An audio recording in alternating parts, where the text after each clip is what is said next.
Here you go, guys. It's that time of the year again.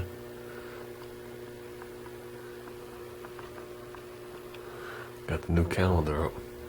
You flip it around, it does the other 6 months. This year, it's only the paper one. It's not the actual, behind here's the paper one from the year before.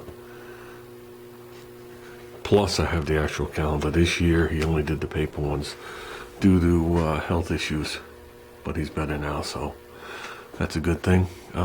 Just figured I'd show you guys that. A little story time. Okay. Got this from Tom Noble. This is a good book. And old. And it answered a couple of my questions. 1976. This pertains to Rubin's engine. Okay. Obviously, I've been doing a lot of talking with Ruben on his engine. We talked when he was here. We talked when we were SNK Speed. But I had to keep everything in SNK Speed generic because he didn't know additional things were coming to his house. So, and I did go over a couple of things. He did mention that I got him an intake manifold. Okay. I got him what they classify as the Street Dominator. Now, for any of you guys that are Holly guys, back in the 70s, they called it a Street Dominator. And it came in like 4 different variations. Then as time went on, they called it the Contender. And then as time went on, I think it dropped down to just one model, I think. The one that replicates the Z28 intake, which would be the Contender -36, 300-36, which used to be the Street Dominator -336. Then there was the 300-38, which is what I got Ruben. Then there was 2 different single plane models. Then there was the Strip Dominator. So they had the same names for everything, and I think that just confused everybody. But basically the bottom line was I based it on Ruben's car. And just like I based the engine on this. I based it on the size of his engine. I based it on the weight of his car. I based it on what type of converter he's likely to gonna have in there. And, you know, the desert gears in the back. A lot of people, their first choice would be, okay, let's just get like a nice big high rise with these big runners and all this stuff. You know, you see it on the chart, it says idle to 5500 or 1500 to 6500. Obviously that depends on the cubic inch and everything else around it. So I stuck with something that the runners were a little smaller on. Nothing like what today would be the Edelbrock RPM, not the air gap, which would be a Z28 copy. When we were at Steve's house, Steve had the C3B, which is Edelbrock's early version of Z28 copy. Real high rise, big runners, all stuff that's going to make the air very stagnant. It's going to lose velocity in Ruben's situation. That's not going to help him on the bottom end. Ruben wants to be able to get in his car into a burnout. So if we're setting the motor up at 6,500 RPM and it has nothing downstairs, that's kind of like to defeat the purpose of what we're doing. So I hunted down a certain intake and I found it. This one's the This one's the Street Dominator 300-38. Same as the Contender 300-38. It leans more towards a copy of the factory intake, okay, with the runner design. I don't have one sitting out here to show you. So it's not really a high rise manifold. Okay, it's about the same height as a regular Performer, but the runner design leans a little bit more towards stock. The benefits to it is, A, it's aluminum. That's going to take a little weight off the nose of his car because he is dropping an engine in that is a little bit heavier.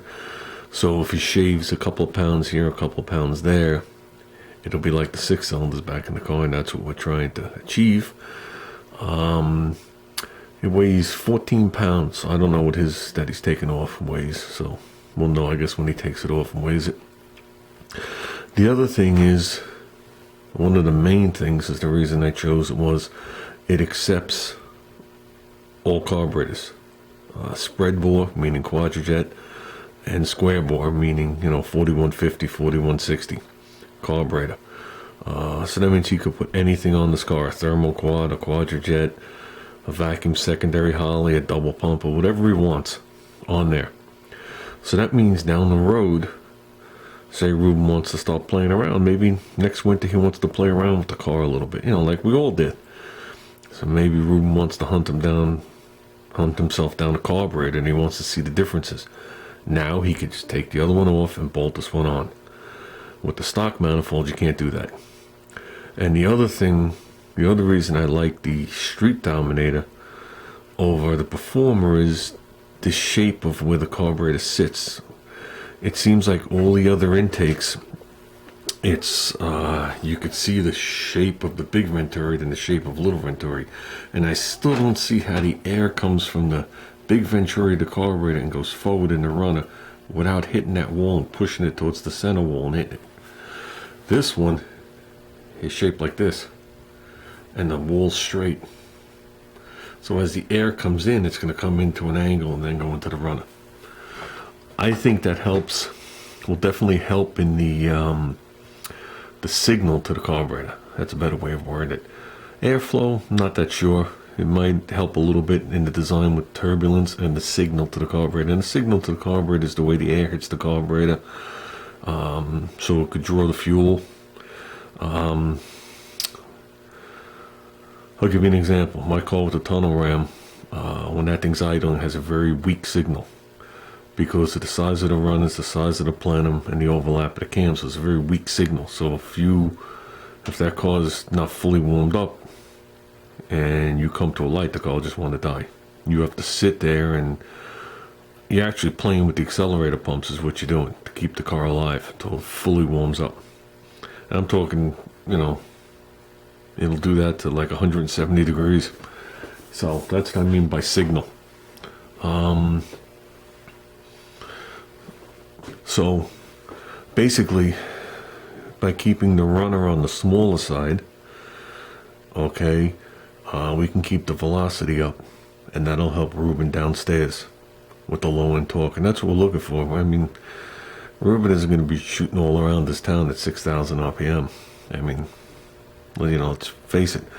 So after I weighed the size of the engine, the size of the cam that he chose, the weight of the car, the fact that I'm sure it has dead gears in it like every car had in the late 70s to try and squeeze out some fuel economy, the fact that he has the headers now and the exhaust will be a little more free-flowing, and the carburetor is either a 650 or a 750. I have to look at the numbers on that carburetor to start. I figured this manifold was a wise choice. Plus, it's pretty much stock height, and I'm not sure in that year Nova how close everything gets to the hood. I really don't know. It seems like every Nova I see has a cowl scoop on it, so I really don't know. I know in AMC land we have a decent amount of room before we're cutting holes. So that's the reason I pretty much chose that manifold, and I figured, like I said, with that, he could play in the future. You know what I mean? I'm sure we're going to go on the lake compounds one of these days, and he's going to look and see that nice Holley double pumper, like a nice 650, and he's going to look at me and say, can we put that on? And I'll be like, now you can.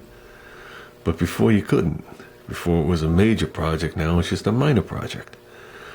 So, that's hot rodding in a nutshell. So we're just setting him up to be able to put his own touch on this, in so many words. So, and I asked Ruben if he could pass on the tradition that I have of using the brass flat-headed screws on the valve covers. Because every engine I've ever assembled had them for the longest time, even cars you guys haven't seen. So, and he said he would. So that's cool. That's cool. That's another story. But Yeah, that's going to be cool. Those valve covers are pretty nice. You know, they were. I didn't really see what they looked like too well when I bought them, so they turned out to be well. You know, they turned out very nice. I didn't realize they were the tall ones, so that's even nicer, giving a little nicer appearance when he opens up the hood. And I always liked a little splash of chrome. To me, chrome valve covers and a chrome air cleaner is all you need under there, and then just, you know, neat. So, and to make it really quick, I was told once a long time ago, I might have said this, but I was told once a long time ago when I looked at a original big block Nova, it was a 69 or a 70, that we opened up the hood, and that is back to like 1990 when the cars didn't have much of a value yet, and we were looking at it for the engine even though the car was mint. That when the hood was opened and he saw the flat-headed screws on the valve covers, they turned to me and said, "This motor's obviously a hunk of crap." And I was like, "Why?" He goes, "Well, whoever did it put it together with wood screws." And from that point on, that tradition stuck with me to put those screws on every motor I've ever built, because if that's the way you feel by looking at it, I'm always ready to go. We're talking about today. I'm ready to go. You think it's held together with Band-Aids? Let's go. So, plus I like the look. Okay, guys, I think I've gabbed long enough. We stayed at the garage door long enough. I was hoping they had a picture of it in here. They don't. And that's going to be about it, guys. We will be back out here. I might be out here tomorrow. I'm not sure if my plans are going to be canceled. If not, I'll be back out here Wednesday. We'll knock down this now like a rock. And we'll work on it. Should be able to knock this out. It's only a tiny little patch. One nighter. I have to go back there with the light, but it feels like my seam sealer hardened up. When I don't feel any edges on it. It's up this side. It's up to like here. Down to the bottom. It's up this side. So we should be good. I think that's a good repair. Okay, guys. With that said, I'm out of here. Everybody have a good day, and hopefully tomorrow is better than mine and everybody else's today.